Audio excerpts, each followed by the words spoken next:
The party's cruel twist. The bass thrummed through Ethan's chest as he hesitantly stepped into Alex's house. The party was a swirling mass of bodies, flashing lights, and loud music. He clutched a can of soda, feeling like an alien in a foreign land. He had never been to a party before, and the sheer volume of everything was overwhelming. He scanned the room, hoping to spot a familiar face, but Alex was nowhere to be seen. He found a relatively quiet corner and leaned against the wall, trying to blend into the shadows. He watched as Alex, the center of attention, moved through the crowd with effortless charm. He was laughing, joking, and high-fiving his friends, a stark contrast to the shy, awkward boy who stood alone. After what felt like an eternity, Alex finally noticed Ethan. He grinned and waved him over. "Ethan, glad you could make it," he shouted over the music. Ethan forced a smile and walked towards him, his heart pounding.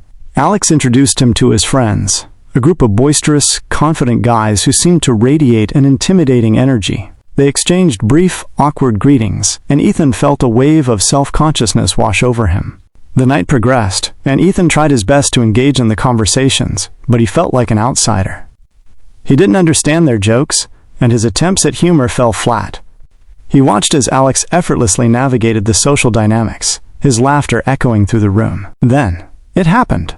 One of Alex's friends, a tall, lanky guy named Jake, decided to liven things up. He grabbed a microphone and announced a game of truth or dare.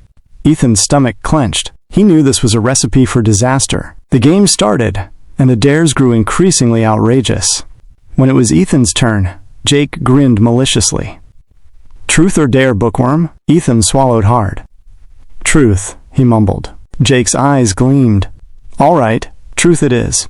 Tell us, Ethan, what's the most embarrassing thing that's ever happened to you?" Ethan's face flushed crimson. He couldn't think of anything to say. He stammered, his voice barely audible. I don't know." Jake and his friends exchanged amused glances.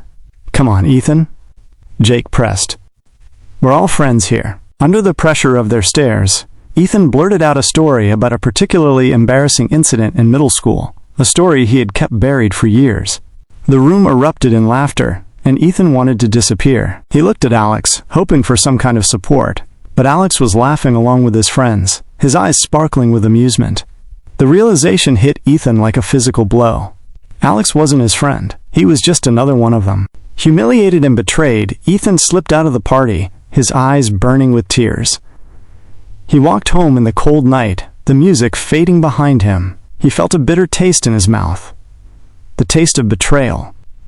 He had been so naive, so foolish to think that Alex was different. From that night on, Ethan vowed to avoid Alex at all costs.